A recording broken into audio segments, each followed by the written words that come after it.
Arthur de Souza, intitulado Se Grileiro Vem, Pedra Vai. Eu gostaria de, mais uma vez, agradecer aos membros da banca, que tem a participação dos seguintes professores: a professora Gilda Diniz dos Santos, procuradora federal, a professora Givânia Maria da Silva, coordenadora da CONAC, Coordenação Nacional de Comunidades Negras Rurais, e o professor Durval Fernandes Mota, presidente do INEA, Instituto Nacional de Engenharia, Arquitetura e Agronomia, que faz parte dessa banca também na condição de co-orientador da monografia. Então, assim formada, né, a banca, eu passo a palavra para o Francisco, para ele fazer a sua apresentação. Ok, obrigado, professora. Agradeço novamente a presença de todo mundo, colegas, amigos, professores. É um momento muito especial para mim essa tarde, poder discutir o texto, ouvir um pouco de vocês, de todo esse conhecimento. Peço que qualquer problema que tenha, vocês me avisem, tá? Essa primeira apresentação que eu vou tentar fazer é um pouco mais curta. A minha ideia realmente hoje é ouvir vocês, ouvir os comentários que vocês têm a fazer. Que é isso, né? Teve todo esse momento de leitura e um pouco dessa troca entre mim e os orientadores, e a gente queria abrir agora para realmente ouvir críticas, ouvir comentários, para saber se a gente escolheu um bom caminho, enfim.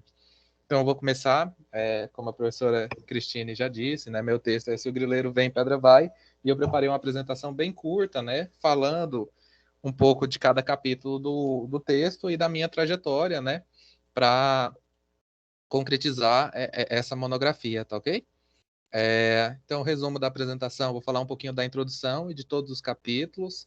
O primeiro capítulo, Nova Filosofia, Religião e Epidemia. Segundo, um projeto de tal envergadura congrega muita gente. O terceiro, o Grilo Fazenda Bonito. Quarto, Quem é Quem no Grilo Bonito. E quinto, Se o Grileiro Vem, Pedra Vai. Título dessa canção, né, da Comissão Nacional de Cultura, ali dos anos pré-ditadura militar, que motivou um pouco o meu início, né, nessa área agrária, nessa área de discussão fundiária. Antes de falar da introdução em si, eu queria apenas fazer alguns breves comentários que estão na apresentação do TCC, né? O primeiro deles é que é um texto que eu escolhi como assunto principal a grilagem de terras. Mais do que falar sobre os calungas, até porque eu acredito que eu não teria o aporte suficiente, porque eu analisei apenas um pequeno pedaço do território. Meu objetivo aqui é falar sobre o processo de grilagem e o impacto que esse processo tem na vida das pessoas. Desde já, gostaria de fazer o convite a todos que conheçam o trabalho da comunidade Calunga, que tem excelentes mestrandos, excelentes doutorandos escrevendo sobre o tema agrário e escrevendo sobre eles, né, sobre comunidades negras rurais. Então, um outro ponto central dessa apresentação é que o texto ele não é neutro. Eu não me almejo como autor neutro. E desde já eu deixo muito claro que o objetivo dessa pesquisa, desde o início, desde o primeiro contato com a AQK, com a Prefeitura de Cavalcante, foi fornecer mais argumentos para a regularização do Quilombo Calunga, que é o maior quilombo do Brasil, em extensão territorial. Então, primeira questão, né, que eu trago já na introdução do trabalho é que não é coincidência que a grilagem afete o território do povo Calunga. O imóvel, né, o imóvel bonito, ilustra essa afirmação. Ele está localizado entre serras e vãos cobertos por um céu azul celeste, límpido e profundo, e emoldurado por belas e sutis paisagens do Cerrado, nas margens do rio Paraná. Esse pedaço de África, né, que é atualmente habitado por mais de 100 famílias quilombolas, possui dezenas de nascentes e riquíssimas reservas minerais, sobre uma vegetação de predomínio, né, do cerrado denso e cerrado típico, uma das áreas de cerrado mais preservadas do Brasil. Eu trago esse primeiro parágrafo aqui para contar justamente um pouco dessa riqueza que é também material, que só existe graças, né, à forma com que os calungas desenvolveram seu modo de terra sobre esse território, seu modo de vida sobre esse território. Então, um segundo ponto central dessa introdução é que a ausência de documentos, por se tratar de uma ocupação quilombola, e a morosidade do poder público em dar fim ao problema, titulando a comunidade, são portas abertas para mais e mais fraudes. Acho que isso resume, né, os principais problemas de terras em todo o país, não só de comunidades quilombolas, mas de diversas comunidades tradicionais. Aqui, toda sorte de esquemas. Estima-se que para cada hectare de área total existam 4 fraudados. A antropologia nos possibilita analisar esse processo verticalmente, olhando para além dos documentos, o que está sob e sobre a Terra. E aí que talvez seja esse passo que eu quis dar, né, que eu quis dar além, que era tentar juntar um pouco desse empirismo que a antropologia tem, do trabalho de campo da antropologia, com a análise de cadeia dominial, a análise, né, que marca a descoberta das fraudes grileiras em si. Então, esse é um pouquinho da tônica do primeiro capítulo, né, em que eu vou apresentando como eu cheguei nesse tema de pesquisa, a trajetória institucional que eu percorri, que foi um pouco atabalhoada, e como é que eu cheguei em campo, né? E por que, então, eu escolhi a antropologia para dar aporte para essa pesquisa, né? Esse modo com que eu quis desenvolver a pesquisa. Indo para o primeiro capítulo, eu começo já, né, com a pergunta: o que afinal é grilagem? Do que a gente está falando? O que eu entendo como grilagem nesse trabalho? É um mecanismo comum entre grandes latifundiários de expansão de suas propriedades. E eu ousaria dizer, já nesse momento, que talvez seja o mecanismo mais comum dos grandes latifundiários de manterem suas posses secularmente, né? Caracterizada dentro de uma rede de solidariedade e suborno que atuam contra a nação, assumindo historicamente o fundamento da propriedade privada no Brasil. E aqui a gente conta um pouquinho das nossas origens, né? Da história social brasileira, que vai lá desde a fundação do Brasil como colônia, passando pelo Império e chegando nas repúblicas, que é essa forma, né, de acesso à terra limitada a um número ínfimo, muito pequeno de pessoas. E cada vez mais, né, essas pessoas, com o passar do tempo, e mesmo com os ganhos sociais que a gente teve no avanço da nossa história, conseguiram manter o latifúndio e a propriedade de terras controlada na mão de poucos. Terra no Brasil nunca foi direito. Terra no Brasil sempre foi privilégio. É necessário olhar o processo em múltiplas dimensões para enxergar o que e quem ocupa essa área, o que está sobre a terra, como as madeiras, as espécies endógenas, as tradições e as técnicas, e o que está sob ela, água, minérios, fertilidade. A tônica desse primeiro capítulo é mostrar, primeiro, o que eu estou entendendo como grilagem, por que eu trago, né, essa noção de rede de solidariedade e suborno, justamente para tentar mostrar o vigor que o processo tem, né, para sobreviver tantos séculos, 5 séculos, e ainda assim ser esse principal método de aquisição de terras no Brasil, né? E o aporte teórico que as redes de solidariedade e suborno me trouxeram foi justamente para enxergar essa flexibilidade no processo, que é atualizado anualmente com cada lei promulgada, né? O segundo capítulo, eu trago um pouquinho, né, desse caminho teórico que eu percorri para chegar na pesquisa dentro da antropologia. Então, o capítulo intitulado Um Projeto de Tal Envergadura Congrega Muita Gente, que tem um duplo sentido aí. Primeiro, né, para dizer que foi realmente um projeto que envolveu dezenas de pessoas, e fica aí meu agradecimento a todas essas pessoas que toparam participar, que toparam conversar e que depois toparam ler a pesquisa também, né? E, por um outro lado, demonstra também essa expansão das redes de solidariedade, né? E suborno, que está muito ligada não só a governos, mas eu diria até mesmo que é um projeto de Estado, a manutenção dessas redes e a atualização contínua delas. Então, o roubo de terras raramente foi objeto central de pesquisas antropológicas. Isso foi um dos primeiros aspectos que eu percebi quando eu comecei a estudar grilagem. Tem muitos trabalhos sobre grilagem, mas ela sempre é um tema secundário. Diversos pesquisadores vão a campo estudar as comunidades e falam dos problemas dessas comunidades atrelados à grilagem de terras, mas dão pouca atenção para esse processo que liga tantas pesquisas, que passa, né, como uma linha central por tantas pesquisas diferentes em tantos locais diferentes. Então a gente vê que a grilagem hoje ela faz parte da história social de cada estado brasileiro, né? Então as propostas de análise de grilagem desenvolvidas aqui nada mais é do que agregar ao estudo quantitativo da estrutura fundiária essa interface do humano com o ambiental, promovida pela antropologia. Pensar o processo de grilagem em várias dimensões. O que chamo de análise vertical se origina de uma união entre pesquisa qualitativa, adotando como procedimento metodológico a revisão bibliográfica, pesquisa quantitativa através do levantamento de dados de registros cartoriais, processos administrativos e judiciais, para demonstrar empiricamente o caos fundiário envolvendo o imóvel bonito, e a etnografia enquanto registro descritivo da cultura material e imaterial do povo que ocupa a área da Bonito. Então, é disso que eu estou falando. Eu fiz uma revisão tanto dos textos antropológicos, que vão por esse caminho de mostrar, então, todo esse patrimônio material e imaterial das comunidades, e, por outro lado, eu junto um pouco dessa experiência que eu tive de análise em cartórios, de revisão de processos administrativos e judiciais, de experiência com cadeia dominial, para contar essa grande história do processo de grilagem desenvolvido ali. Isso é um pouquinho da tônica, né, do segundo capítulo. No terceiro capítulo, eu entro mais especificamente nesse estudo de caso, da monografia, falando um pouco da fazenda, né, do imóvel bonito. Estima-se que para cada hectare da área total existam 4 fraudados. Há aqui toda sorte de esquemas, registros paroquiais sem área delimitada, processos que se escondem magicamente dos técnicos, mortos que milagrosamente multiplicam e negociam terras, irmãos criados em processos, sobreposições, títulos pena, herdeiros que se descobrem donos da noite para o dia, oficial de cartório que transfere terras para si mesmo, folhas de livros de registros em brancos, compras contestadas, polígonos de imóveis, né, que mudam com o passar do tempo e com o passar de pai para filho, fraudes agravadas pela participação de alguns quilombolas e que se tornaram mais recorrentes após o reconhecimento da área como parte do território Calunga, né? E aqui a gente vê, nesse capítulo, eu destino um pouco da discussão sobre todo o processo de regularização do território, que ainda está travado. Apenas 15% do território Calunga foi reconhecido, né, devidamente. Então, a maior parte desse território ainda corre esse risco, né, de ser violado. Muitas partes estão em disputa, como é o caso da Fazenda Bonito.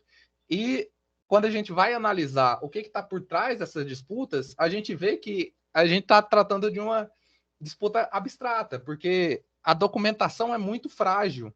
E foi isso que a gente identificou no caso da Bonito desde o início. E aí eu vou para o capítulo 5, né, em que eu falo um pouco mais de quem está por trás, ou de quem aparece nessa documentação frágil, né?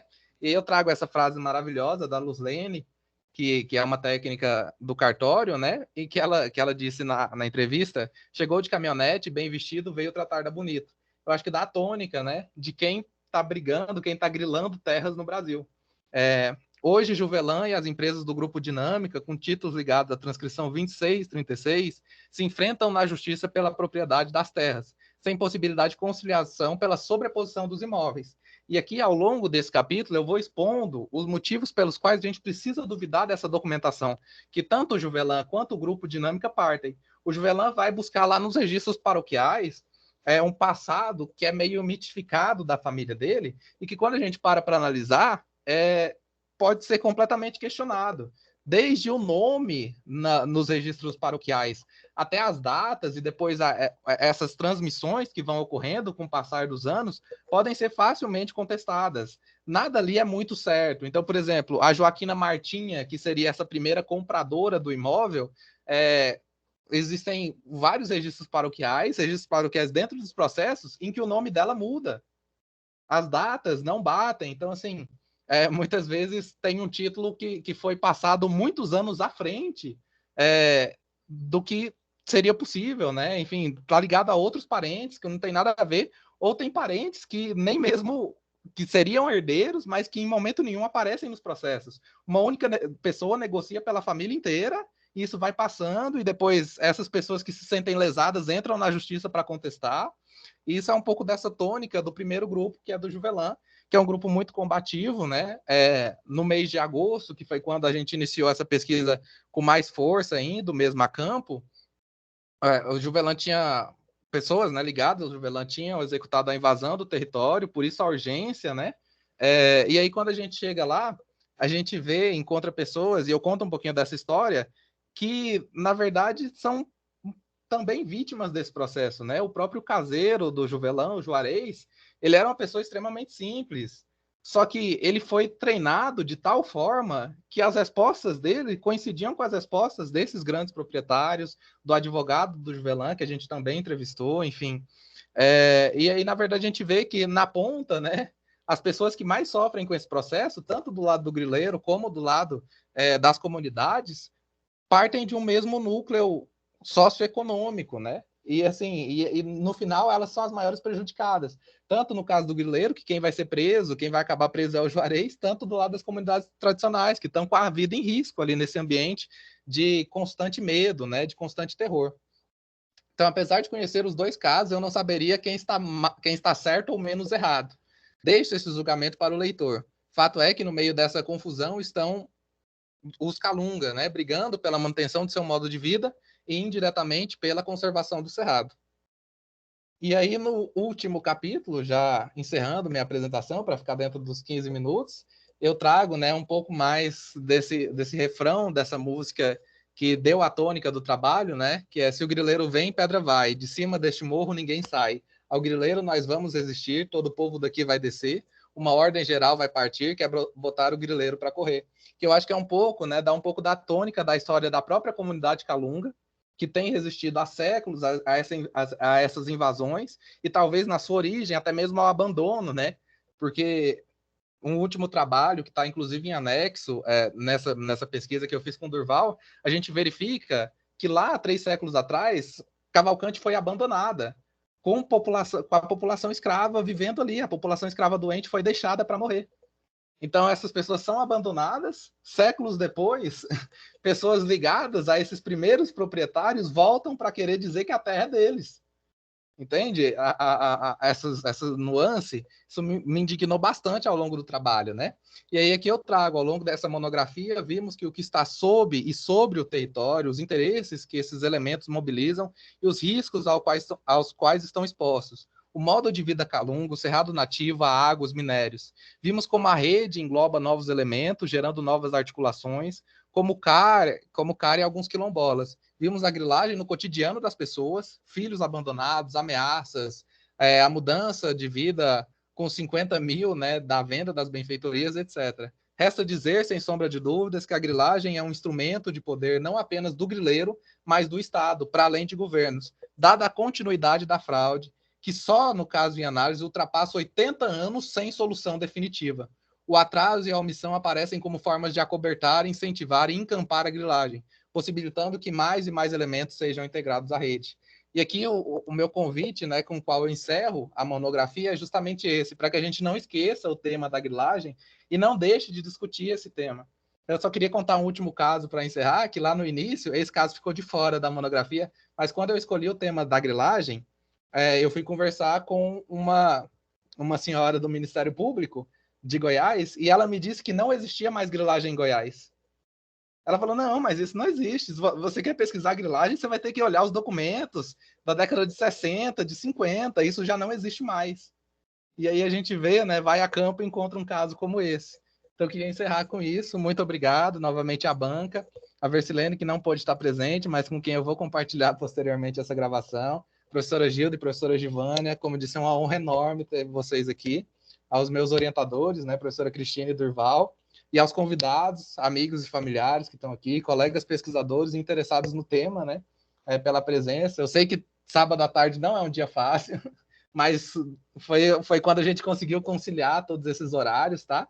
E agradeço todo mundo. Então, passo novamente a professora Cristine para fazer as considerações e ela vai passando a palavra, tá bom? Muito obrigado pela atenção, gente, e é isso.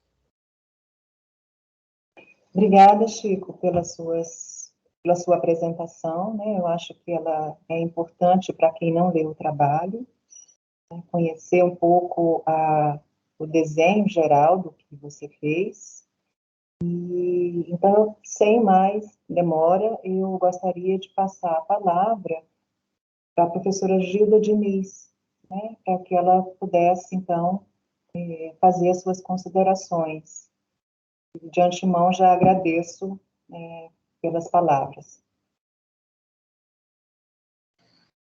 Ok, muito boa tarde a todos e a todas. É um prazer conhecer a professora Cristine e o Durval, né? É um prazer encontrar a Givânia aqui, que já fomos colegas de trabalho, colegas de luta, né? E é um prazer estar aqui ouvindo o trabalho do Chico. O Chico, eu conheci, como é que eu conheci o Chico? Né? Num grupo de trabalho de discussão de direito, né? E o povo do direito é totalmente diferente, né? Um povo formal, um povo cheio de, né? Que tem todo um ritual, né? Que gosta de todo o ritual. Aí o Chico, ouvindo a gente discutir as coisas lá, e falou assim: tá faltando cor atrás dessas palavras aí que vocês estão falando. Aí eu achei muito interessante, né? A leveza que ele traz, e a leveza, e ao mesmo tempo nos traz para a realidade, né? Então, assim, tá num sábado à tarde discutindo, ver a apresentação do trabalho. Chico, é tanto assim pela sua forma de ser, como o tema também, né? É impossível para mim e para a Givânia não estar presente quando você vai discutir qualquer coisa com relação aos quilombolas, principalmente agora que estão mais ameaçados do que nunca. Então, assim, se já estava difícil trabalhar regularização de quilombo, agora é mais do que paralisado. Tem uma revisão do qual a gente tem muito medo do que está acontecendo. Chico, o seu trabalho é uma delícia de ler, nem parece um trabalho acadêmico. Às vezes parece um diário de bordo, sabe? Aí eu gostei muito, mas aí, ao mesmo tempo fiquei preocupada, isso dentro da academia, né? Eu não sei se é uma forma adotada na antropologia, nas ciências sociais, mas no direito especificamente isso é muito complicado. E aí eu senti muita falta, ao longo do seu texto, de citações. Às vezes você faz algumas conclusões, e aí eu sinto falta de uma de onde que ele tirou isso? Assim, de uma referência com relação a isso, né? Eu gosto muito quando você fala a história do Brasil é, na verdade, a história de luta pela terra, né? Então, essa pessoa que trabalha no Ministério Público, ela não tem a noção de onde ela está, ela não tem noção da história do Brasil, né? Então, assim, nós temos muitos problemas ainda, muitos, né? Morre muita gente em decorrência de conflito fundiário. Então, é um tema que a gente precisa trabalhar muito, e ele faz parte da história do Brasil. É impossível você falar da história do Brasil e não falar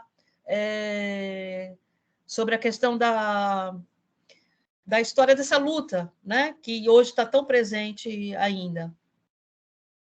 Eu gosto quando você fala que a grilagem é de muito tempo e ela está se renovando. Você diz mais ou menos assim: secularidade da grilagem e seus constantes processos de adaptação. Realmente, ela vai se adaptando. E, Chico, a gente tem, nessa adaptação, o Estado promovendo isso. O Estado promove a grilagem. Então, assim, isso é a falta de opção por uma regularização fundiária que promova o bem-estar, né? Que reconheça populações tradicionais, que reconheça poceiros, é uma realidade. E o Estado fica criando cada vez mais mecanismos para poder não fazer isso. Né? Então, o Estado tem uma responsabilidade muito grande. Agora, já que a gente está falando de Estado, a gente tem que falar do capitalismo também. E aí, Chico, eu queria sugerir para você, eu vi que você leu muito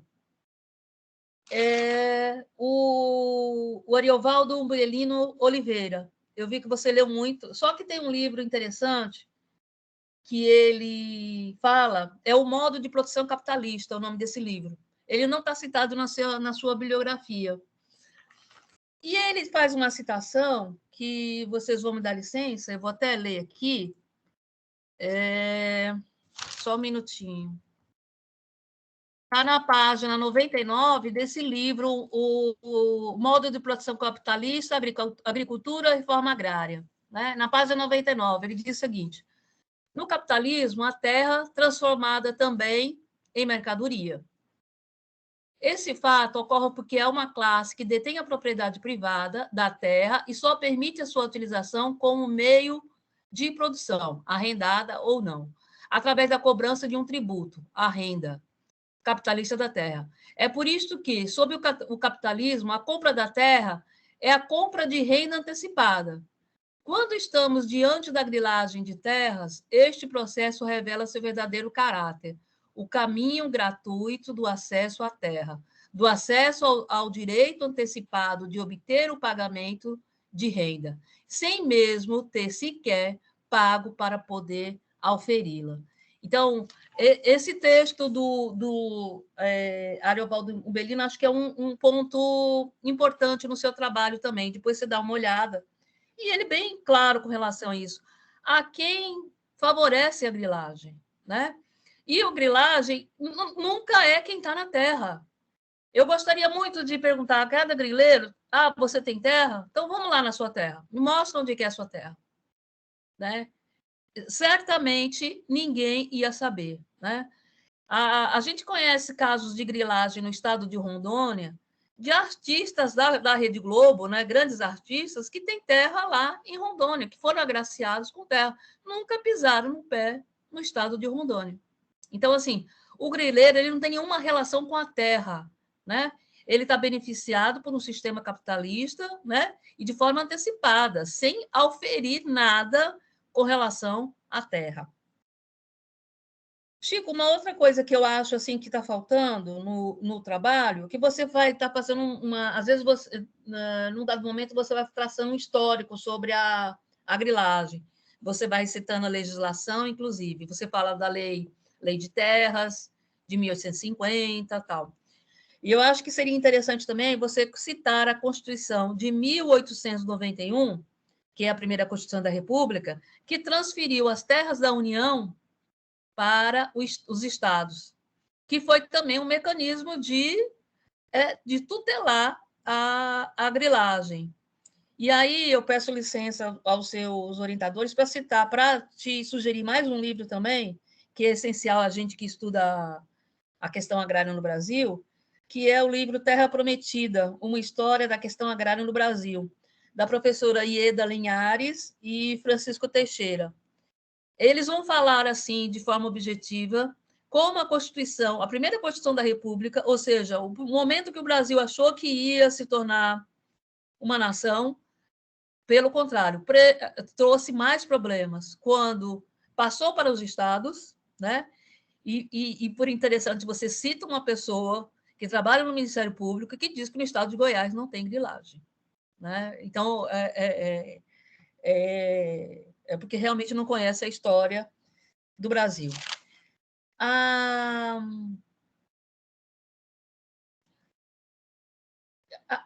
Eu acho que as minhas sugestões são mais nessa linha, na minha contribuição.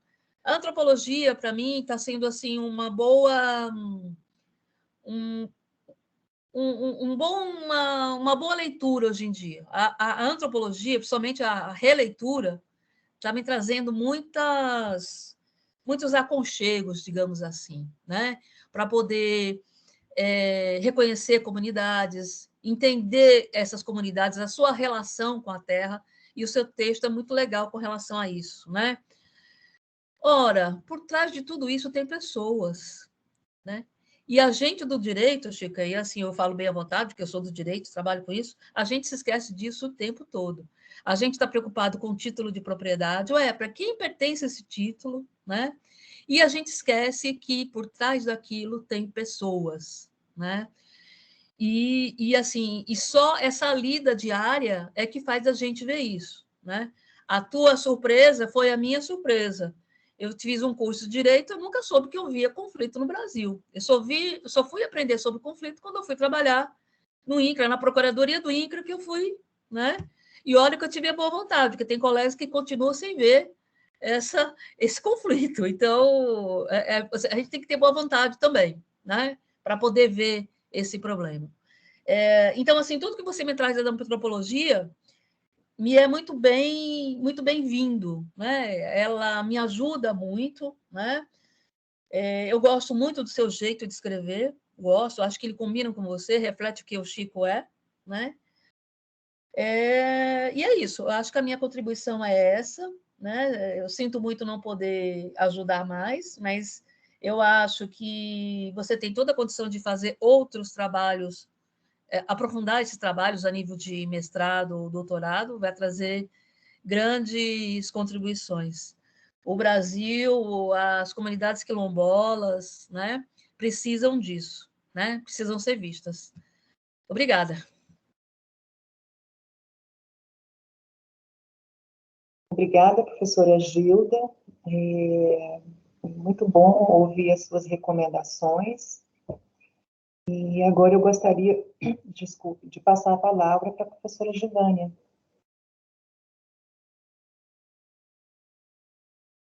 Boa tarde a todas e todos.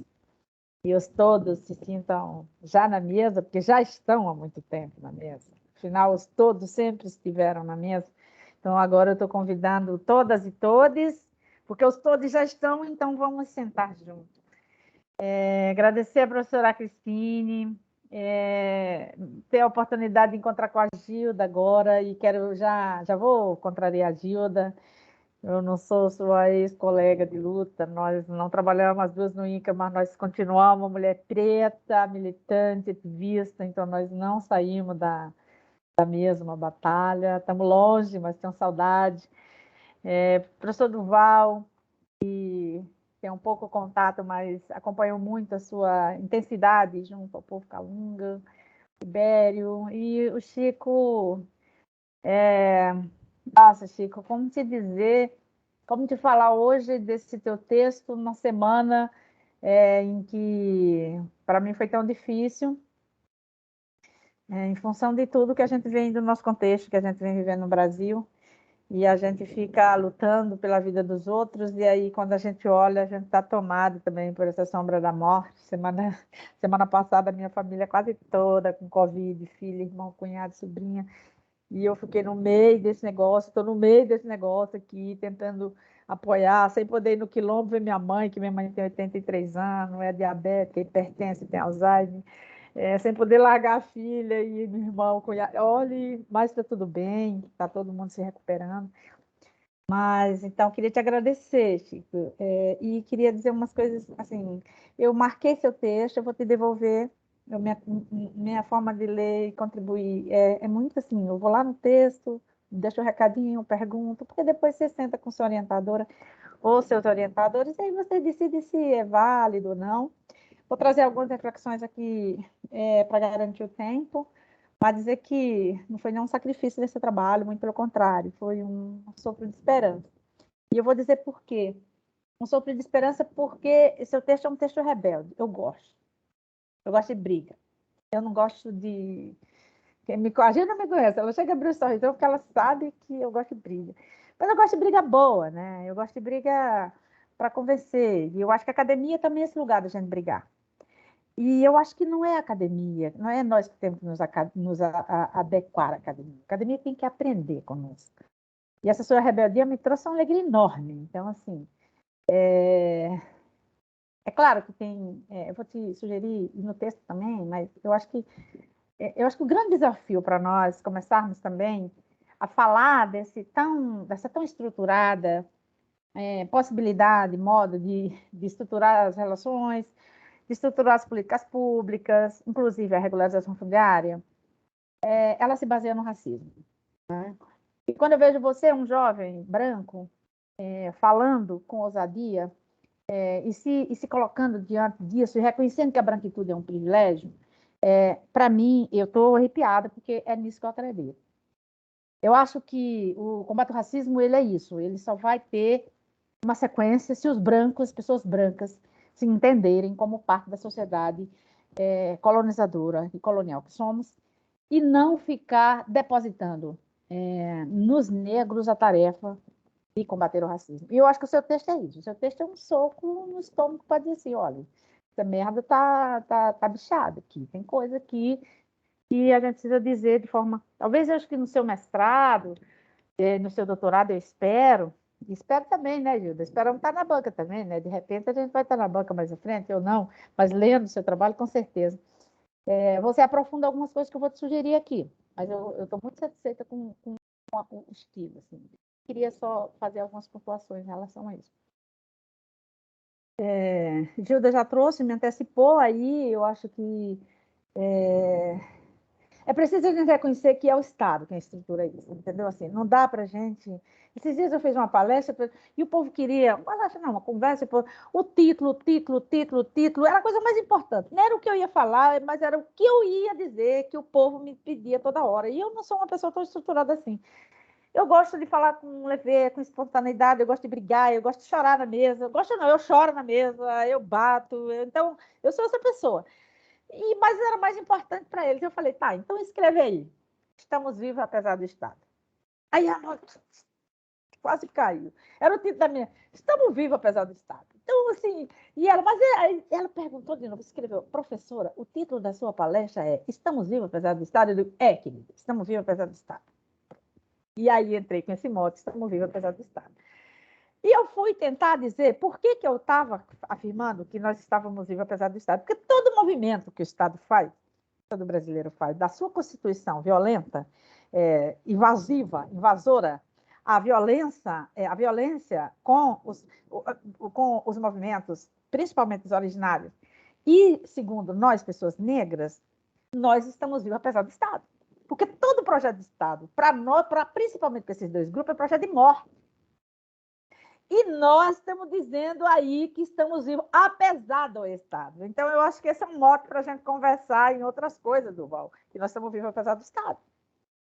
Então, bom, e aí eu fui dizer por que apesar do Estado. Tentando dizer apesar do Estado. Não tinha nada estruturado, mas ela de tanto de aperrear, sala de aula, todo mundo sabe aqui que é minha sala de aula, eu sou da educação básica, eu estava na UNB como professora substituta, agora estou só como professora voluntária, mas não perdi meu vínculo com a FUP, mas quem paga meus boletos é minha sala de aula aqui no interior de Pernambuco, na educação básica. E eu fui tentar dizer isso. E por que eu estou fazendo essa reflexão, Chico? Porque toda a estrutura da política pública ela é pensada dentro dessa lógica do projeto de morte. E aí a gente vai lá e diz, opa, vocês prometeram matar e a gente prometeu não morrer. E eu acho que o povo do Calunga é incontestavelmente esse povo que foi deixado para trás, esse povo que faz parte desse público do Projeto Morte, mas eles estão dizendo, apesar do Estado, nós estamos vivos. Apesar do Estado, nós temos as áreas mais bonitas. E aqui eu queria contar uma história da Gilda, né? Eu vou contar uma história da Gilda. Nós compunhamos um grupo de trabalho, uma tarde chamada Câmara Técnica, lá para discutir se as áreas ocupadas pelos quilombos, a área de preservação, olha a lei é para preservar o meio ambiente, desde que seja sem gente, pobre e preta, porque é com grileiro sempre. E um dia a gente estava tão irritada, porque tudo acontecia errado, botava um particular onde não dava, e a Gilda, chegamos na AGU, a Gilda chegou muito brava nesse dia, e ela começou a fazer uma leitura, e aí o colega começou a dizer assim, olha, doutora, é porque nessa área, os quilombolas nunca viveram nessa área. Essa área de preservação, porque tem uma espécie, não sei das quantas. Aí Gilda emendou. Chama Gilda, a gente é amiga, aí Gilda emendou assim. E aí, eles nunca viveram aí. Aí Gilda emendou o texto. Não estava em lugar nenhum escrito. Estava só na irritação dela, no combate à raiva, que ela falou assim, eles nunca viveram, não vão viver, não viverão, porque vocês vão matar. Então, assim, tinha outras coisas. Mas ela estava tão irritada que ela completou a frase dele para dizer como é que a lei nos trata. Então, eu prefiro que tenha uma área de preservação protegida, porque tem uma espécie lá que as pessoas vão pegar e vão comer, e não deve comer mesmo, mas eu não consigo, essa mesma lei não consegue impedir que um avião desça nessa mesma área e desmate e leve tudo, polua, faça o que quiser. E o estado do Goiás é recorde nessa história de poluição. Quantas pessoas não morreram e não morrem todos os dias por conta dessa poluição, que não é dos trabalhadores, que não é dos assentamentos, que não é dos quilombos, que não é dos povos indígenas, que é dos grandes. E aí faz parte dessa categoria que você trouxe para o seu texto, que é da questão do latifúndio. Bom, eu, caminhando já para o final, eu falo muito, mas eu vou tentar fazer algumas questões aqui muito rápidas. Assim, eu acho que dentro dessa sua rebeldia, eu queria ver um pouco mais de crítica sua em relação... você deixou para falar de você um pouco, você já ia longe. Eu queria ter escutado, queria ter entendido quem era o Chico. Claro que eu conheço você, mas um leitor que não te conhece vai te achar que você é um jovem branco da página 7, lá da introdução. Eu acho que você tem que... Essa sua rebeldia tem que começar logo no texto, entendeu? Você tem que começar demarcando esse seu lugar de fala e se posicionando como você faz no texto todo. Eu gosto muito de texto posicionado. Eu, como você, odeio a história de neutralidade, não sou neutra e você diz isso muito afirmadamente. Então, eu acho que você fazer aquela... Quando você diz assim, que ninguém vai mexer com um jovem branco de classe média, né? Ninguém vai fazer nada, tipo isso, lá na página 78 você está falando disso, era ali um momento de você se colocar, né? E reconhecer, pela sua consciência política e racial que você tem, o privilégio que a branquitude tem e que ela pode ser, sim, usada em defesa de uma sociedade menos racista. Ela não pode se manter apenas como privilégio de benefício para os brancos, mas sim de uma sociedade. Senão a gente tem que parar de história de democracia, a gente tem que parar com a história de sociedade, democracia, sei lá o quê. Não existe democracia sem luta antirracista, não existe democracia com os níveis absurdos de desigualdade que nós temos. Então, não tenha medo, você sabe que é um homem branco, você sabe que a branquitude é um privilégio, você disse isso, então diga isso de uma forma para que outros homens brancos, para que outras pessoas brancas, outras mulheres brancas e possam também se encorajar em você e poder se afirmar como uma pessoa antirracista, que é isso que nós estamos querendo.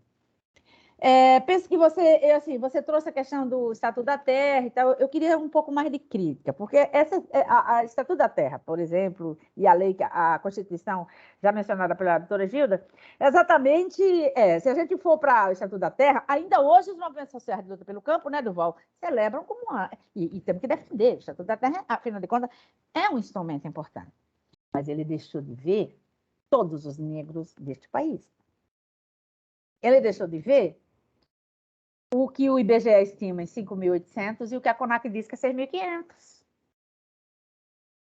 Então, é a estrutura do Estado, é o Estado. Mesmo quando é uma coisa importante, nós negros não fazemos parte, nós nunca fazemos parte. Agora, quer ver o que aconteceu? Não sei se você leu, Chico. Chico deve ter lido os 3 boletins do vacinômetro quilombola. Agora, quando a vacina, o Supremo define que é público e prioritário.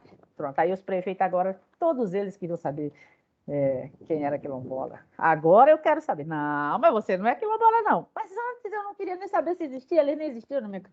Por que agora eu tenho que saber? Porque é um direito, porque é uma coisa que vai beneficiar. Então, eu queria que você focasse um pouco ali, fizesse uma crítica ali, pegando, inclusive, essa coisa da fala da Gilda, para fazer esse debate. Bom, isso aqui, já falei do seu lugar de fala. Tá. Chico, você tem na sua mão a chave para fazer uma coisa que eu tenho muita vontade de fazer no tempo, que é falar da grilagem cartorial. Você está falando da grilagem, você está usando o cartório como subterfúgio da grilagem, mas, Chico, entenda, tem a grilagem territorial, que ela sequer passa pelo cartório, e tem a grilagem cartorial. E eu acho que mais que ninguém, eu e Gilda, sabemos como é que ela funciona nesse território, né? Quantos cartórios queimados, Val? Quantos cartórios foram queimados? Quem diabo sabe? Toda vez tem um cartório queimado. Isso é grilagem cartorial. Então, a Gilda citou, tem gente que mora em São Paulo e tem terra sei lá onde. Isso só é possível porque tem um aparelho do Estado. Mas eu queria que essa categoria, grilagem cartorial, porque quando a gente fala grilagem, a gente só está pensando do ponto de vista físico, geográfico. Mas não. Essa daí, ela é muito importante, mas ela só é possível ter a força que ela tem, porque por trás tem um outro tipo de grilagem, que é a grilagem institucional cartorial. E esse é um conceito que a gente precisa trabalhar, a gente precisa discutir. Eu vivo ameaçando de fazer um artigo sobre isso, mas eu dizia que quando eu estava brigando aí, sem achar os processos, os fazendeiros do Calunga vindo querendo receber dinheiro, querendo marcar reunião comigo, e eu nunca recebi um fazendeiro desse território só. Botava logo todo mundo na sala, fazia logo uma plenária, e aí, cadê o documento? Não, minha senhora, é porque doutora, aí virei doutora, nem sou doutora ainda, nem defendi o doutorado, tentando defender. Mas porque o cartório queimou, eu sei lá quem deu, não tem nada a ver com o cartório queimou, meu irmão. Você se vira, você não tem documento, acabou a conversa. Mas isso tem um poder muito grande. Então, acho que você tem uma chave aí que a gente podemos conversar depois sobre isso, sobre essas impressões que eu tenho, que eu acho que poderia ser um bom desenrolar seu aí, é pegar essa coisa que você já aprofundou nessa categoria, nessa conceituação da grilagem e trabalhar isso por dentro dos cartórios, que é assim. Bom, eu finalizo também fazendo uma sugestão. Eu senti falta de teóricos negros no seu texto, porque ele é um texto preto, é um texto negro. Então, trouxe pessoas muito importantes da antropologia, mas nós também temos pessoas negras da antropologia, nós temos pensadores negros. Quando a gente, eu acho que hoje não dá, mas assim, é muito importante a gente falar de modos de vida e ler Antônio Bispo, entendeu? Com a biointeração, eu acho que tem tudo a ver com o que você está falando lá, com aquela coisa da estrada, se vai abrir a estrada, se é importante ter estrada, se não é, que o turista venha, sabe? Aquele jogo que você fez ali, maravilhoso. Eu acho que o Antônio Bispo é uma leitura importante. Uma outra leitura que eu queria te sugerir é a pesquisa que a CONAC, a Terra Direito, publicou em 2018. Racismo contra os quilombolas no Brasil. Por quê? Porque em 2016, 2017, o número de assassinatos de lideranças quilombolas aumentou em 350%. Foi se instalar o golpe e 350% do número de assassinatos de lideranças quilombolas pulou para 350%, o aumento. Entre elas, mulheres. A professora Cristina, as mulheres, nós mulheres negras, lideranças quilombolas, não basta só matar.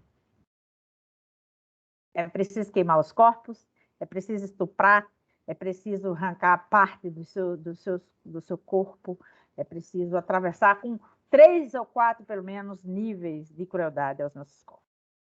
Então, essa pesquisa, ela mostra, Chico, que a hora da elaboração dos estudos para identificação e delimitação é a hora da morte. Está lá. Está disponível, está um relatório que está, você pode botar aí, racismo contra os quilombolas no Brasil, CONAC, Terra Direito, você vai encontrar um texto, é porque eu ajudei a fazer, não, mas é um texto bom de ler, leve, enfim. Então, eu queria te sugerir isso. Grilagem cartorial institucional já falamos. Bom, eu acho que é isso, dos autores também, já te falei. E, por fim, eu queria trazer um tema que eu trago sempre nas minhas conversas com os estudantes, que é essa concepção do movimento social. E eu queria um pouquinho mais te ouvir, não é para você responder agora, não, para você ler seu texto e encontrar um pouco mais o movimento social quilombola na história do povo calunga. Os calungas são fundadores da CONAC. A Esther, o Tico, são fundadores da CONAC. E a CONAC é a principal organização do movimento de luta. Há quem diga que ela é uma das maiores organizações de luta pela terra do povo negro na América Latina. Então, se hoje a regularização da terra está no INCRA, e a Gilda sabe disso, é porque a CONAC bateu o pé e, no governo Lula, disse é o INCRA, com todas as dificuldades e limitações que a gente sabia que o INCRA tinha. Mas sabe onde é que era para estar? Que muitos defenderam? Da Fundação Cultural Palmares. Então, se no INCRA, com toda a estrutura, a história do INCRA, não andou, quanto queríamos que andasse, né, Gilda? Quantas vezes nós choramos, brigamos, se esperneamos, batemos, apanhamos, sofremos juntas, nos esperançamos e desesperançamos muitas vezes dentro daquele prédio, no Palácio do Desenvolvimento. Mas eu diria que sem o INCRA, nem consolidado uma política tem, porque nós temos uma política consolidada. O Estado brasileiro, e eu finalizo com isso, que eu já estou me alongando, eu sei que passei meu tempo. O Estado brasileiro pode ter todas as desculpas, só não pode dizer que não regulariza a terra porque não tem normativa, porque está faltando uma estrutura política, de vontade política, tiraram todo o dinheiro do INCRA, acabaram com o INCRA, entregaram o INCRA aos latifundiários, às grilagens, aí tudo certo. Mas se você pegar da abertura do processo na Fundação Cultural Palmares até a desintrusão, que é a parte mais importante do processo de regularização fundiária, nem é o título. O título eu digo que é uma celebração o nó está. Então, essa pesquisa, Chico, ela mostra que é na hora que o INCRA entra, que os quilombolas dizem, eu quero minha terra, meu direito é aqui que eles morrem. Então, ela é muito importante para esse debate que você está fazendo. Com isso, te agradeço mais uma vez, dizer que gostei demais da sua rebeldia, continue com essa rebeldia na escrita, porque a academia também precisa ouvir textos não acomodados e textos não convencionados e textos não lineares, porque, afinal de contas, você está fazendo uma pesquisa, uma proposta e uma perspectiva circular e não linear. Nós somos, como diz Antônio Bispo, começo, meio e começo. Não terá fim, portanto, a luta segue, e não por nós, negro apenas, mas também por vocês, por todos aqueles que pensam diferente dos colonizadores. Obrigada, professora Cristine, obrigada, Chico. Gilda, um prazer enorme. Duval também, bom te ver. Tibério, todo mundo, os que assistem aqui. Muito emocionada até. Me perguntaram hoje, como que você vai para uma banca? Trabalhou a semana toda, a semana é difícil, vai para uma banca no sábado da tarde. Falei, faz todo sentido. É um alento para mim ir para essa banca hoje, conversar de um tema que é, sem dúvida, uma das minhas cachaças mais preferidas. Obrigada, gente. Desculpe me alongar. Muito obrigada, professora Givânia. Assim, um reforço, né? É muito bom ouvir vocês. É um alento, né? E eu ouvi mesmo essa justa indignação, né? Que fortalece também, né, os nossos propósitos, né? Dentro do nosso âmbito de trabalho. Dito isso, conforme nós havíamos acordado no início do encontro, eu passo a palavra para o Chico para comentar, né, as observações, e depois, na sequência, finalmente, passo a palavra para o professor Duval, co-orientador, fazer as suas observações. Chico, está contigo a palavra. Primeiro, eu queria dizer que, sem dificuldade nenhuma, professora Givânia, se a senhora quisesse continuar por mais 1 hora, 2, eu acho que eu teria muito mais a aprender do que eu responder as perguntas, tá? Sobre isso que a senhora falou, que não falta legislação, o professor Tibério, que está presente aqui, tem também uma fala muito interessante nesse sentido, que ele fala que tem excesso. São tantas leis que tem leis que proíbem que a gente execute as outras leis. Então, assim, é uma confusão tamanha que os próprios servidores não sabem como é que se regulariza. Mas, começando pelos comentários da professora Gilda, eu sou bem analógico ainda, eu gosto de papel. Então, eu estava com a cabeça baixa aqui o tempo todo, porque eu estava anotando cada frase, cada comentário para, né, poder responder um pouco depois, né? O formato do trabalho, professora Gilda, eu acho que esse formato, a professora Cristine também comentou isso, né? Mas foi uma escolha que eu fiz. É um movimento que tem dentro da antropologia dessa escrita, né? Um pouco mais pessoal, um pouco mais, né? Nesse sentido, até informal, eu diria. É com uma linguagem muito mais simples, porque a Versilene me deu um puxão de orelha lá no começo, que ela falou assim, olha, eu tô cansada de ir em sessão o juiz terminar a fala dele e eu ter que virar para o meu pai e para minha mãe e explicar tudo o que o juiz falou, sendo que ele podia ter usado uma linguagem muito mais simples, muito mais direta. Então, assim, essa linguagem, essa escolha foi consciente. Realmente, eu tentei ter uma escrita mais leve, até porque eu consegui uma parceria para a gente gravar a leitura desse texto e depois conseguir levar para a comunidade, né, fazer com que alcance mais gente. Então, é um texto, né, que tem poucas notas de rodapé, que tem essa forma, assim, um pouco pensada, né, até para a gravação posterior, tá? Faltam de citações, eu acho que é isso, assim, e com o comentário, e aí eu acho que é complementar ao comentário da professora Givânia, né? Eu acho que realmente, depois dessas indicações, eu vou voltar novamente aos textos, voltar aos autores negros e tentar trazer um pouco mais desse elemento para o meu texto, né? Aquela história, a gente lê e morre burro, assim, eu li muita coisa e agora fiquei com vontade de ler muito mais, assim. E agradeço desde já, né, por todas as indicações. Eu fico muito feliz e fiquei especialmente interessado nessa pesquisa que a professora Givânia citou, da CONAC com a Terra Livre, porque isso, de certa forma, está presente na comunidade Calunga, né? A partir do momento que eles foram, o Damião, que é uma liderança de lá, fala disso, a partir do momento que eles foram lá no INCRA conversar com o superintendente, é que começou a bagunça toda. Aí o pessoal resolveu voltar, falar, não, mas minha avó tinha terra aqui, então eu tenho direito. Enfim, tem todo esse uso, né, da própria história, dessa história que é falsa, dos cartórios queimados, né, para justificar uma herança que, quando a gente pega para analisar, na verdade, ou é muito frágil ou não existe.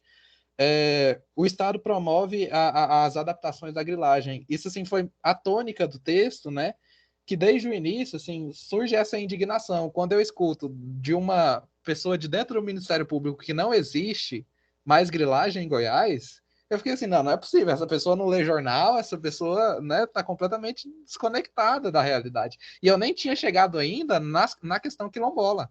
Eu estava realmente, eu quero pesquisar grilagem, vou conversar com o Ministério Público que vão saber me indicar onde tem isso. A primeira fala, não tem mais grilagem no estado.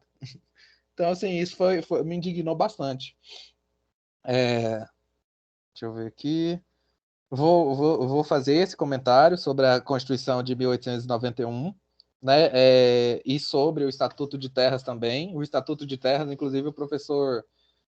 Ai, gente, meu Deus, é muito nome para lembrar, mas o professor aqui da UNB, que também pesquisa assuntos quilombolas, ele falou, ele até citou essa questão, ele leu meu texto, uma das primeiras versões, e falou justamente disso. Ele falou: olha, você tem que falar do Estatuto de Terras. Ainda hoje tem muita gente achando que o Estatuto de Terras foi feito para as pessoas pobres, quando na verdade foi, né, uma tentativa de apadrinhar do Estado, né, desse Estado corrupto, desse Estado golpista, de passar a mão na cabeça desses camponeses que estavam tendo as lideranças assassinadas, estavam tendo as lideranças torturadas no porão, e falar: olha, não, a gente vai atender vocês agora. Então, assim, essa é uma crítica importante que eu quero também trazer para o texto, né? Apesar de que eu já estou com medo do tamanho. A professora Gilda até brincou, né, com a questão do tamanho, já estou com um pouquinho de receio do tamanho. E mais detidamente dos comentários da professora Givânia, né, agradeço muito por esse elogio. A hora que a senhora falou dessa questão da rebeldia do texto, eu arrepiei, porque era o que eu queria desde o início. Assim, eu acho que eu fiz uma graduação em parte rebelde. A forma com que eu escolhi pesquisar, ali na introdução fala um pouquinho desse caminho. Não foi um caminho fácil, assim. Tive outros orientadores que saíram do país, enfim. Os temas que eu queria pesquisar não eram tão acessíveis. A gente não tem professores que falam de grilagem na UNB, assim, então, né, que falam desses temas, mas, enfim, então, assim, não foi um caminho institucional fácil. E eu acho, mas o que eu acho mais importante é que dentro da UNB eu tive condições para pesquisar o tema. Então, assim, não quero ofender a UNB, eu tive esse espaço para pesquisar, mas eu acho que ainda falta muito. Falta a gente conseguir trazer esse tema para a sala de aula, falta a gente conseguir discutir esse tema mais amplamente com outros alunos brancos de classe média, que são maioria nas universidades. Então, assim, eu acho que esse comentário, para mim, foi essencial, né, e dá força para continuar nesse caminho. Reconhecer que o Estado estrutura a grilagem, né, é o que eu brinco ali na conclusão, né? Ou o Estado ou o Estado, né, é inapto, ou o Estado é conivente, ou um ou outro, não tem como ser os dois. E por se tratarem de 500 anos, eu acho que inaptidão não é. É simples assim, né? E achei muito forte também. Chico, só um comentário rápido. O Estado tem lado. O Estado sempre teve um lado. Então, assim, essa outra hipótese você descarta. O Estado tem um lado. Perfeito. E achei muito interessante também. Até queria perguntar se ficou gravada a palestra do Estamos Vivos Apesar do Estado. Porque é isso que a gente vê ali, né? É isso que a gente vê. Toda essa demora do INCRA. Inclusive, quando teve as invasões, a gente só fez a reportagem porque o Durval, que está aqui, tentou falar no INCRA e o rapaz falou: não, só daqui 2 meses que a gente consegue ver. Ou seja, a invasão está acontecendo agora. Daqui 2 meses vocês vão ver? Como assim? Então, assim, deixa matar, deixa fazer o que quiser. Daqui 2 meses a gente vê o que aconteceu. Que política é essa, né? Sobre a preservação para retirar pessoas. Isso eu acho que é um tema central do meu texto e que eu quero levar como tônica, né, para as pesquisas futuras. Que eu começo nessa área de meio ambiente, eu começo pesquisando história ambiental do Cerrado. E quando eu vou olhar qual é o cerrado mais preservado que existe no país, eu encontro o cerrado, né, que se desenvolveu junto com a população calunga.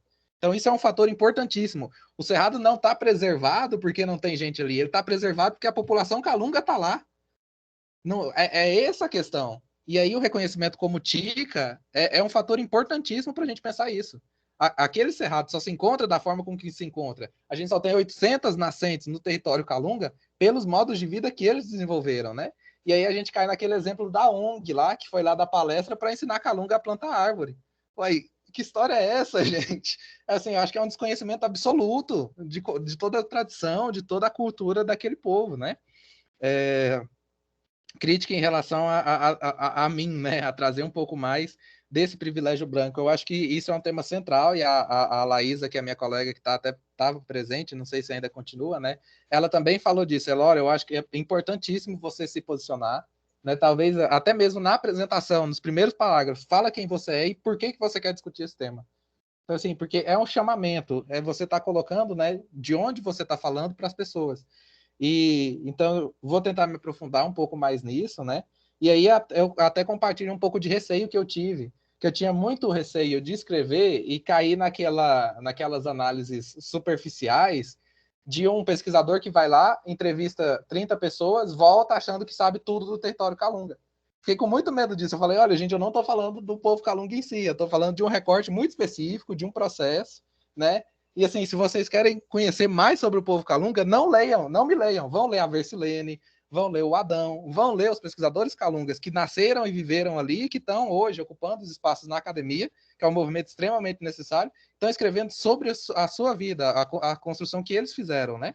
Então isso também foi um medo que eu tive que ainda tem um pouco, né? Assim, que marcou um pouco essa minha trajetória de pesquisa.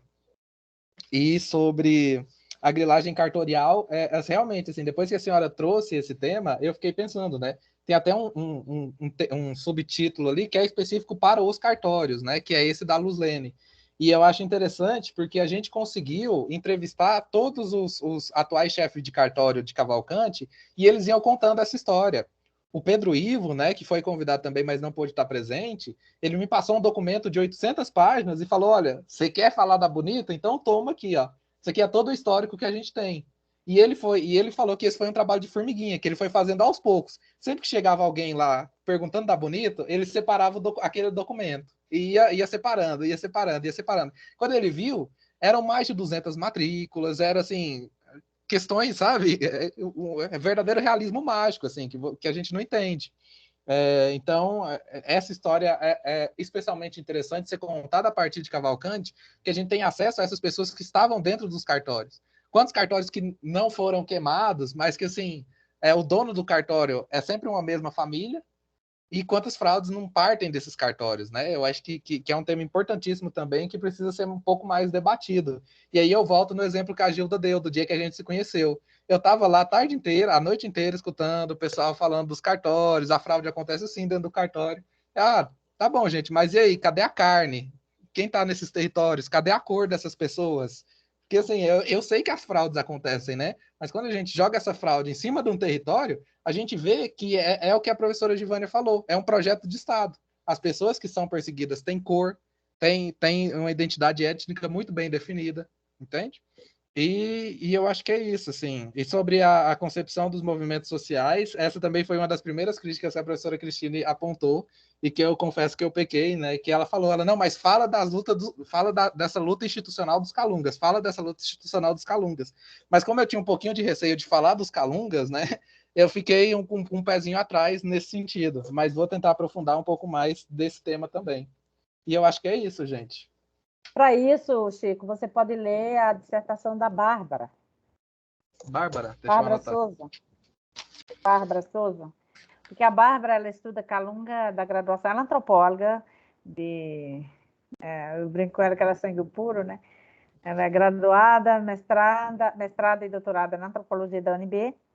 Ela estuda parteiras na graduação e ela estuda a história do movimento nacional quilombola, a história da formação do movimento nacional. E ali é importante, porque Calunga era a nossa principal referência. Desculpa eu ter entrado, professora. Calunga era nosso mais, quando nós iniciamos o debate com a CONAC, a Calunga era a nossa prova mais viva de que aquilo que nós estávamos dizendo fazia sentido, aquilo que nós estávamos cobrando na Constituição fazia sentido, porque a 300 quilômetros de Brasília tinha aquele povo, então era fácil da gente, nas nossas cabeças infantis, naquela época, até assim, se alguém duvidar, a gente vai lá e leva e mostra a Calunga, como é que o povo está lá, não vai vir em Conceição das Crioulas, porque está a 2.000 quilômetros, mas vai vir a Calunga, está no centro de Brasília, então, e ela fala dessa luta, então acho que ler a Bárbara também te ajuda a pensar, porque são os 2 primeiros movimentos sociais no Brasil, na minha concepção, são os originários e depois o povo negro, com várias possibilidades, com várias entradas, com várias formas de resistência. Então, talvez esse texto dela te ajude a pensar um pouco, com todo esse cuidado, que eu sei que é zelo seu, de não querer se colocar como o porta-voz, mas sim como um pesquisador. Mas como pesquisador que tem um lado político, uma posição, e é posicionado, faz sentido o povo saber que você é assim, e por que você chegou aí, assim, tão posicionado e tão decidido a enfrentar um tema que não é simples. Agradeço, vou procurar sim e devolvo a palavra para a professora Cristine para comentários. Bem, obrigada, Chico, pelas suas observações, o seu retorno, né? E antes de passar a palavra para o professor Durval, eu gostaria de perguntar para as professoras Gilda e Gilvânia se elas ficaram satisfeitas, se tem outras observações a fazer, enfim, com relação às respostas que o Chico deu. A gente pode prosseguir.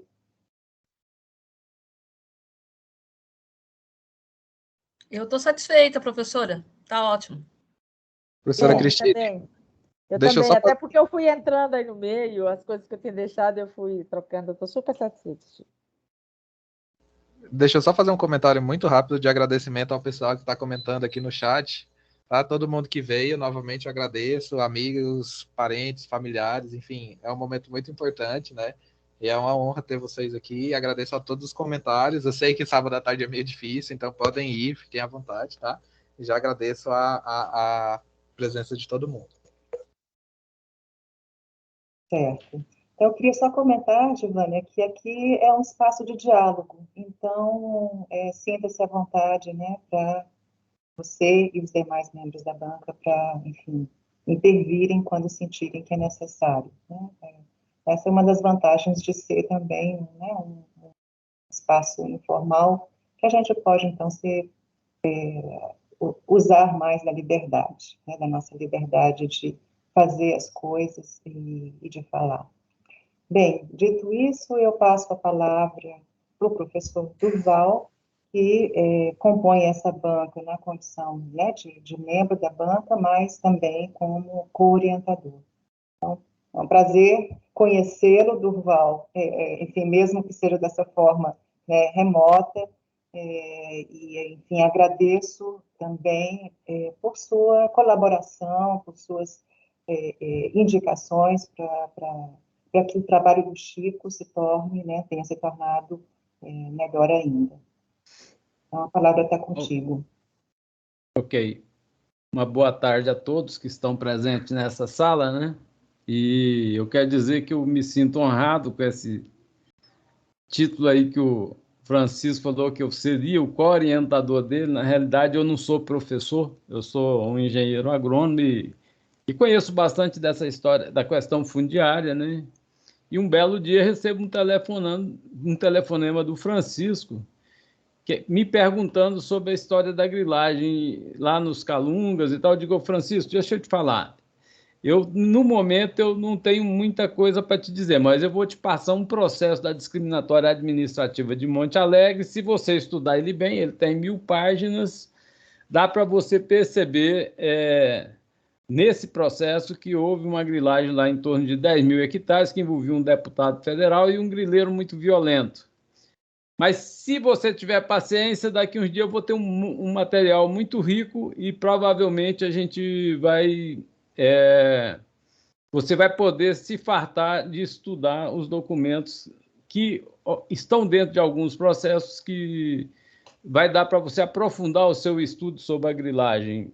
E aí, se você puder ter paciência, você vai lendo essa discriminatória administrativa que permitiu titular as famílias Calungas em 1985, realizada pelo Estado de Goiás. Aí você vai estudando isso, eu acho que dentro de uma semana a gente tem os processos administrativos de desapropriação de todas as terras do território Calunga. E coincidiu que a gente tinha montado um grupo dentro da AQK, que envolvia agrimensores, eu e a advogada da AQK, que a gente estava querendo, frente à situação, vamos dizer, os fazendeiros iam no INCRA, o pessoal do INCRA disse que já tinha acabado o projeto Calunga, e eles voltavam tentando reocupar as áreas, e isso estava gerando muito atrito com os calungas, né? E tinha algumas situações que, a meu ver, né, aos olhos de um engenheiro agrônomo, seria passíveis de fazer o uso capião. E a gente se dedicou a estudar isso, né? E nesse processo de estudar isso, o Chico também pôde nos ajudar muito, né? Muito. Que a gente tinha 186 processos de desapropriação com a documentação muito farta dentro desses processos, e em alguns processos da Bonito, a gente pôde fazer as plantas, e aí pudemos identificar as superposições, e as que não estavam superpostas, mas estavam fora do território, as que estavam no estado do Tocantins, quer dizer, uma anarquia, né, na realidade, porque aí a gente concentrou inicialmente na Bonito, mas a gente pôde identificar outros processos de grilagem dentro do território, que envolvia até juiz e alguns técnicos do INCRA também. Então, esse documento foi muito fácil. O Francisco, eu tenho que dizer aqui que ele nos ajudou muito, porque, fruto desses estudos, a gente tem que ressaltar aqui o papel da Luzlene, que era cartorária na época, que pediu à juíza, que estava substituindo o juiz natural lá de Cavalcante, pediu a suspensão das matrículas no Imóvel Bonito. O Imóvel Bonito ele foi constituído inicialmente de 2 paroquiais, que se encontram guardados aqui na Procuradoria-Geral do Estado, um paroquial com 2,5 léguas, mas que na realidade deveria ser só 1 légua, e um outro paroquial que era 1,5 léguas. Então, que daria em torno de 17 mil hectares. Mas a área da Bonito ela tem 37.843 hectares. Então, aí configurou, e lá dentro tem mais de 100 famílias calungas que moram lá, os antepassados moravam lá. Então, aí a gente pegou esse trabalho, e com esse trabalho, e o Francisco estudou muito bem as certidões todas que haviam nesses processos da Bonito, e a gente gerou um relatório, e com esse relatório a advogada da AQK entrou com uma conversação com o Ministério Público Federal, que acabou produzindo uma notícia, fato, que fez com que essa cartorária, vamos dizer, a juíza suspendeu os processos, essas matrículas da Bonito, criou-se um processo e esse processo sumiu. Entendeu? Aí o que aconteceu? Com esse trabalho feito, e que o Francisco jogou um papel importante nisso, a gente conseguiu que o Ministério Público gerasse uma notícia de fato. Uma notícia fato. E o juiz de Cavalcante teve que reestabelecer esse processo que havia sumido e teve que bloquear todas as matrículas da Bonito, e agora só com uma ação própria para poder demarcar. Então, quer dizer, essa foi uma contribuição que o Francisco deu para a gente, ajudou a fazer esse estudo dos processos da Bonito. E não só da Bonito, foram 186 processos que a gente basicamente estudou junto. A advogada, eu, Francisco, e os agrimensores. Quer dizer, hoje a gente tem os mapas das fazendas todas de domínio particular dentro do sítio histórico e georreferenciadas, no ArcGIS, inclusive. Então, também se gerou nesse período, foi um período relativamente curto, a ação civil pública contra o Estado de Goiás, o INCRA, para fazer o que eles têm que fazer, que, ou seja, fazer a regularização fundiária do sítio histórico e patrimônio cultural Calunga. Então, foram 2 vitórias significativas. E eu quero dizer que o Francisco ajudou nisso. Bom, vamos lá. Eu fiquei meio emocionado aqui, mas vamos lá. Posteriormente, a CONAC e a diretoria da AQK, com a Versilene, a Andréia, que é a advogada da AQK, numa reunião na CONAC,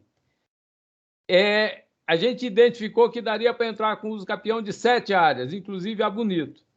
Mas aí havia uma oposição, porque tem uma discussão anterior à edição do decreto 4883, me ajuda aí, Gilvan, o decreto que passa para o INCRA a função? O que passa para o INCRA a função é o 4883 e o que estabelece os procedimentos no INCRA é o 4887.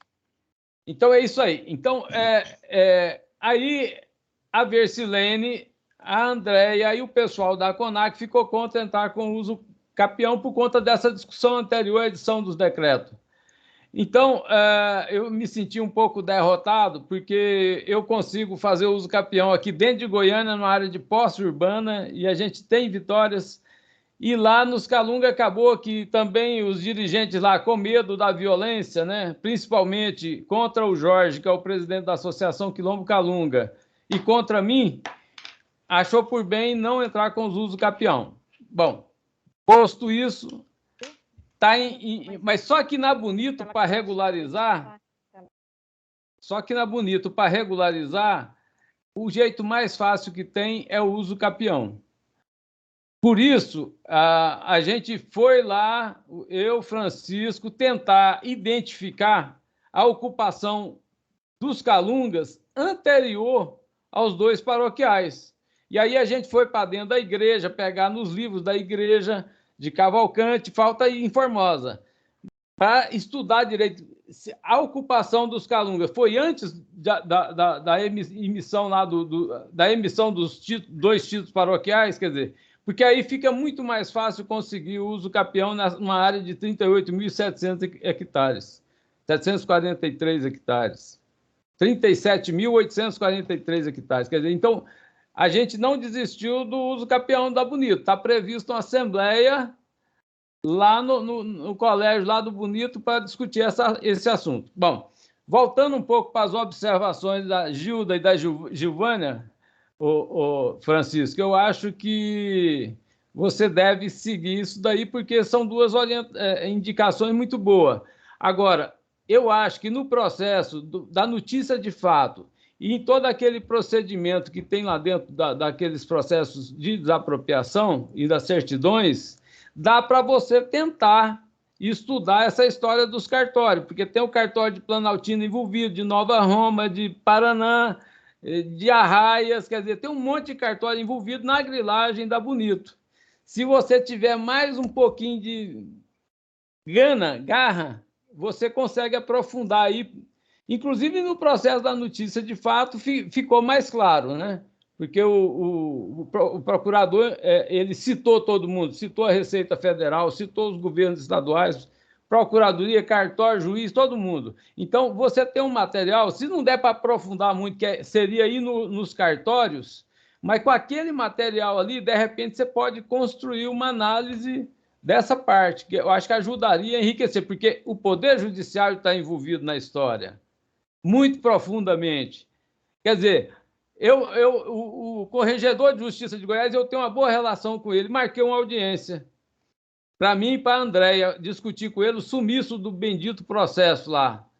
Aí ele marcou a audiência, ele estava conversando, ele chamou um juiz assistente, que aí chamou outro juiz assistente, especializado na questão agrária. Quem que era ele? É o cara que ajudou a consolidar um grilo na fazenda Pacumim, lá em Cavalcante. Quer dizer, aí acabou, né? Aí acabou, quer dizer. Então, eu acho que merece um esforço maior seu, Francisco, no sentido de pegar esses liames dos cartórios, que a gente cansou de ver isso, nas certidões, e tentar fazer uma análise, construir uma análise em cima disso. Vai dar um pouquinho mais de trabalho, mas você é trabalhador, tem garra, e acho que deve fazer, porque é interessante. Eu queria agradecer e me sinto honrado de estar participando aqui, viu, Francisco e professores aí. Muito obrigado. Só agradeço. Obrigada, professor Durval. Eu passo, então, agora a palavra para o Chico. Só agradecer, assim, o Durval disse que ele não é professor, mas eu acho que foi a pessoa com quem eu mais tive interação e com quem eu mais aprendi, assim, até os caminhos para entender, né, mais sobre a questão fundiária, enfim, tem todas essas décadas de atuação com o Quilombo Calunga, né, e eu até brinco, a primeira vez que eu fui no Quilombo, eu estava com o Adriano Paulino, que é a liderança da KCE, né, do Engenho 2, e eu perguntei para o Adriano, que eu ainda não conhecia muito, assim, eu conhecia o Durvaldo e a gente estava conversando diariamente, né? Mas eu falei, gente, sim, quem será que é essa pessoa aqui dentro, né? E aí eu fui perguntar para o Adriano, quem é o Durval, assim? Ele falou, rapaz, quando eu nasci ele já estava aqui. E aí, isso me marcou muito, assim, que né, todas essas décadas, né, de luta e tudo, de apoio. E então, assim, o Durval ficou emocionado, eu também fico, que foi realmente muito aprendizado que eu tive com ele. E não fosse, né, todo esse esforço que ele teve, até de me apresentar às pessoas, de mostrar esses caminhos, provavelmente eu não teria escrito a monografia sobre, né, o Quilombo Calunga, enfim, que a gente conhece, né? Ali eu tive muita sorte sobre esse tema dos cartórios, eu tive muita sorte da Luzlene querer falar com a gente, né? E aí eu até narro um pouquinho da saga que foi. Porque primeiro ela topou, aí depois ela voltou atrás, aí depois ela topou de novo, depois ela sumiu, e aí ela não deu notícia, a gente foi sem ter notícia dela. Aí chegou lá na cidade, assim, teve toda uma comoção, porque ela não é benquista na cidade, digamos assim, né? E aí ela marcou num lugar específico, que ela ia mandar a localização só na hora, enfim. Mas a fala com ela foi muito importante, foram mais de 3 horas de entrevista, justamente porque ela contava com um grau de precisão incrível como é que isso acontecia dentro dos cartórios. Então tinha até a linguagem específica. A pessoa chegava lá com documento, sem assinatura, sem nada, com erros assim crassos que dava para ver na hora, e a pessoa perguntava assim: quanto custa para arrumar? O arrumar era isso, era botar no livro do cartório, e aí no cartório de Cavalcante, tem até no relatório da professora Givânia, né? Tinha assim, livros com dezenas e dezenas de páginas em branco, que já estavam reservados para isso. Fora as páginas rasgadas, as rasuras, né? E aí a pessoa ia lá, registrava, às vezes a lápis, enfim. Então, mas assim, o que eu quero dizer com isso é que a gente teve um privilégio muito grande de conseguir uma pessoa como a Luzlene para explicar esse interior dos cartórios. Isso para quem conhece esse meio, né, de grilagem, principalmente dentro de cartório, sabe o tanto que é difícil, assim. Eu já fui muito mal recebido em cartórios, né?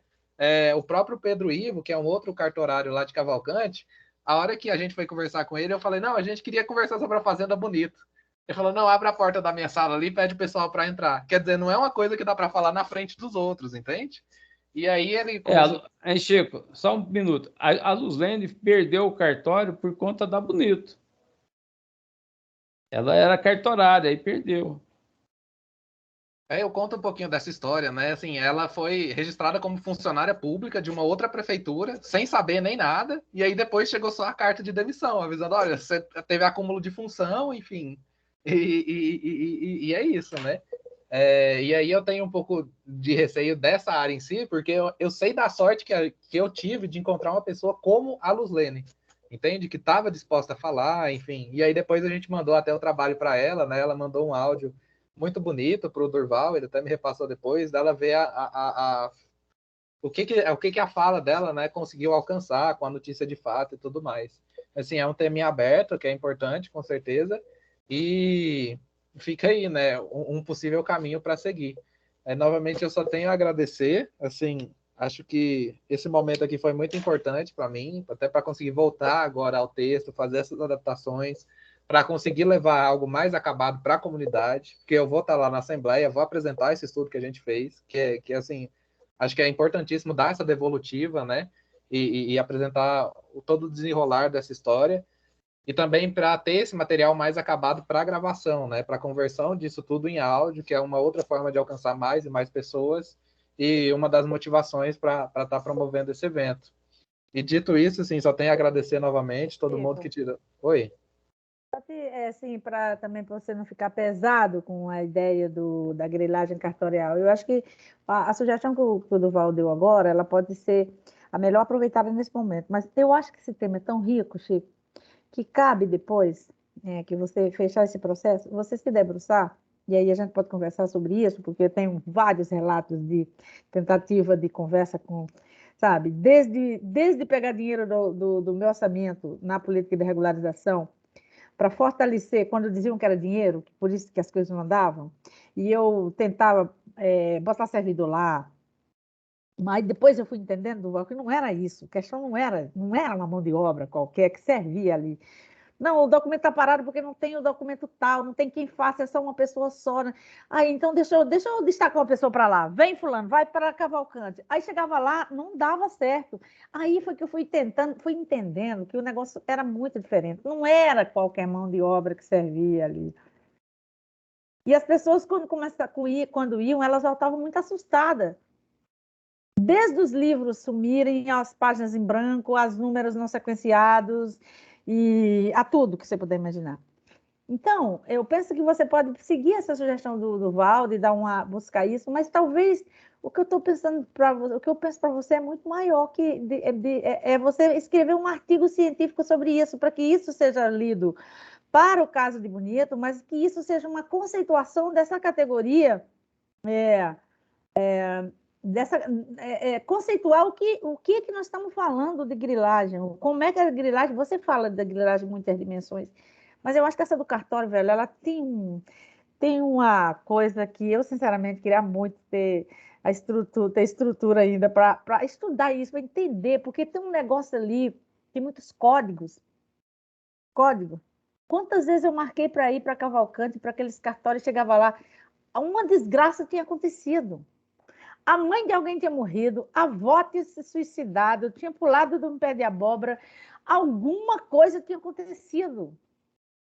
Alguma coisa acontecia quando eu ia para ali, nunca dava certo. Não, então deixa eu mandar o técnico. Aí, de novo, a chave perdeu, a porta caiu, a mãe morreu. Olha, eu acho que morreu gente nesse tempo aí, viu? Porque estava com medo do povo ficar sem pai, sem mãe, de tanta morte que havia, para dar motivo para um técnico sair, que era para ir lá.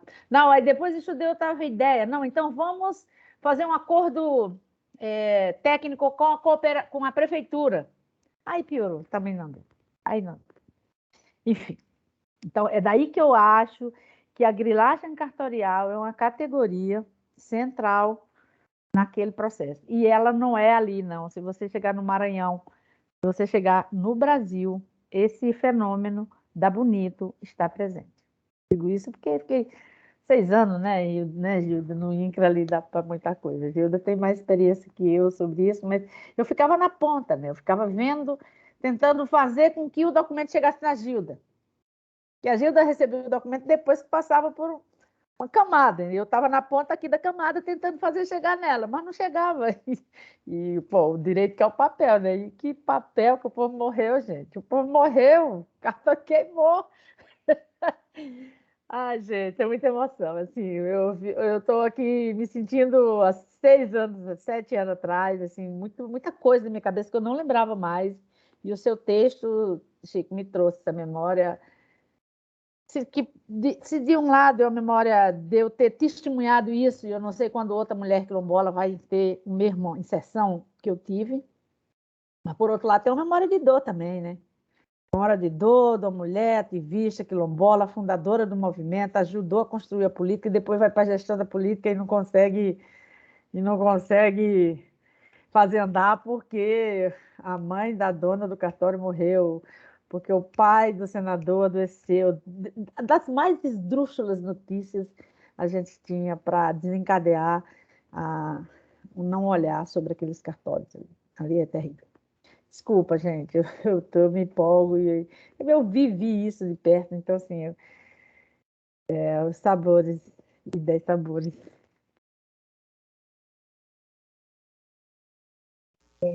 Eu só tenho a agradecer imensamente, assim, tem sido, assim, um aprendizado inigualável ouvir cada um de vocês.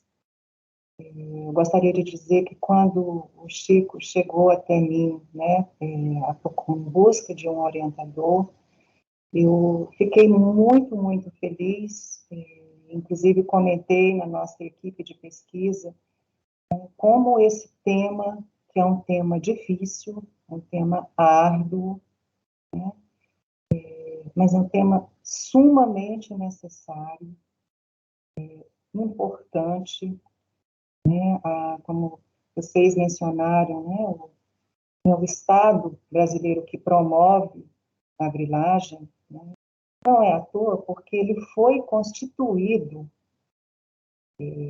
na sua própria Constituição, na sua formação, ele está inextricavelmente ligado com a grande propriedade, né? Então, eu fiquei realmente muito feliz quando o Chico chegou com esse tema, né? Porque eu acho que ele é absolutamente fundamental, porque ele está na raiz da desigualdade no nosso país, né? Isso diz respeito a milhões de pessoas, né?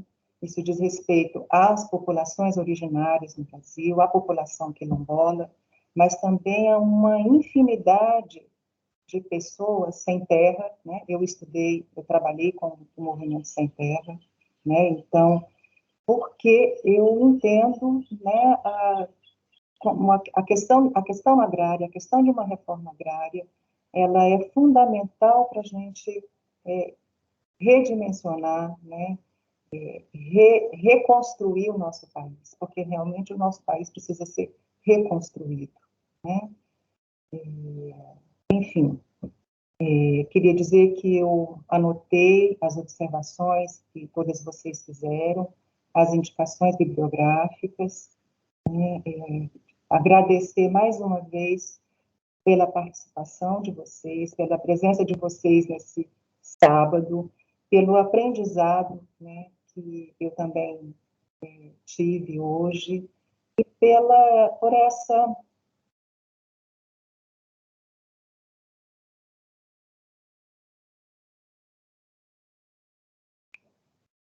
injeção de ânimo, né, num tempo que nós vivemos, que a sensação é de estar num país em ruínas, né? Então, ouvir vocês falando com tanta pertinência e falando do coração, realmente traz um ânimo e um pouco de esperança, né, diante desse quadro de terra arrasada que nós estamos vivendo. Então, muito obrigada a todos vocês.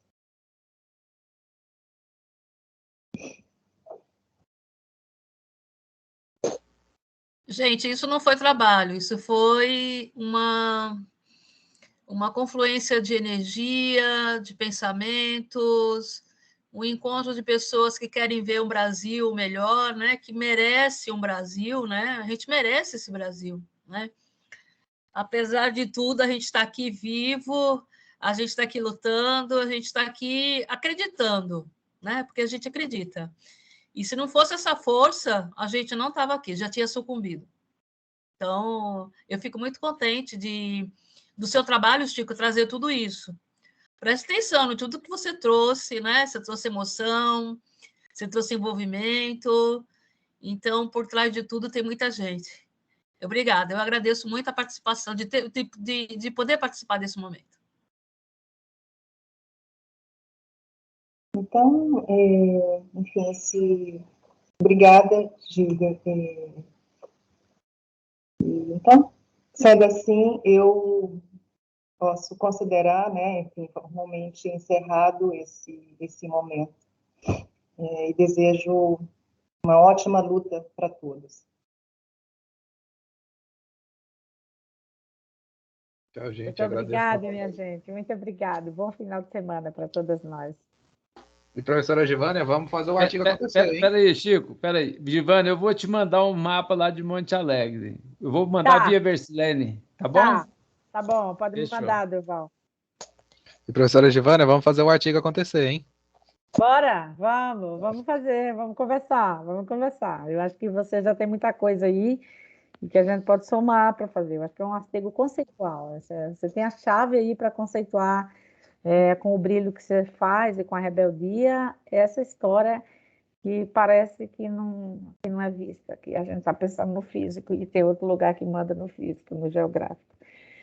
Mas é isso, vamos falando. Cristine, muito obrigada. Estou também muito emocionada, assim, cada vez que eu vejo uma professora, um professor não se curvar às normalidades acadêmicas e deixa seus alunos brilharem da forma que eles sabem. Eu acho que aí sim é o que me enche de orgulho. Eu digo que eu não estou na academia porque eu sou linda, não, porque linda eu já nasci, né? Eu estou na academia porque eu estou para disputar esse lugar de falar diferente, de falar dos meus, de falar do meu jeito, de eu não precisar mudar o jeito de falar para eu falar de forma que meu pai, se estivesse vivo, entendesse, meus tios entendam, meus alunos entendam, que é isso que a Vessilene falou para o Chico. Então é isso. Você, nossa, estou muito encantada com a forma como vocês conduziram o trabalho do Chico. Conhecendo um pouco das ciências sociais, conhecendo um pouco da antropologia, conhecendo um pouquinho dos nós, dos nós, dos nós. É bonito de ver. Então, brigadão, minha gente. Eu ia ali dar lanche à minha filhota que está trancada num quarto ali de quarentena. Aqui. Se eu botar uma máscara para dar um lanche para ela. Um forte abraço. Ô, tudo bom. Abraços, Tânia. Até mais. Abraço a todos. Fiquem com Deus.